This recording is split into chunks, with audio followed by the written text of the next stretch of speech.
Sir আপনি কি কারোর সাথে এঙ্গেজ? একটা কষায় থাপ্পড় মারবো ধরে। জি মেয়ে, ভালোবাসা, ভালো লাগা, এনগেজ, পছন্দ এগুলো কোথেকে শিখো? হ্যাঁ, কে শিখায় তোমাদের এগুলা? নাটক সিনেমা দেখো, রোমান্টিক নাটক দেখো না? শোনো, তোমার যে বয়স, এই বয়সে তোমার একমাত্র কাজ হচ্ছে পড়াশোনা করা। পড়াশোনা করো, স্কুলের সবাইকে দেখায় দাও যে তুমি স্কুলের সবচেয়ে ভালো ছাত্রী।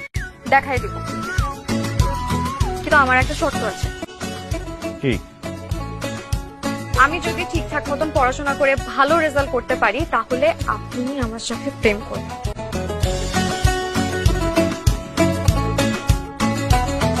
আচ্ছা, পড়াশোনা করো, তারপর পরটা পড়া দেখা যাবে।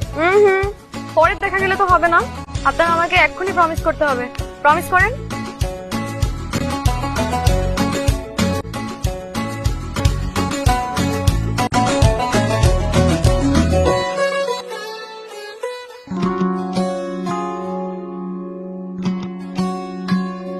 স্যার,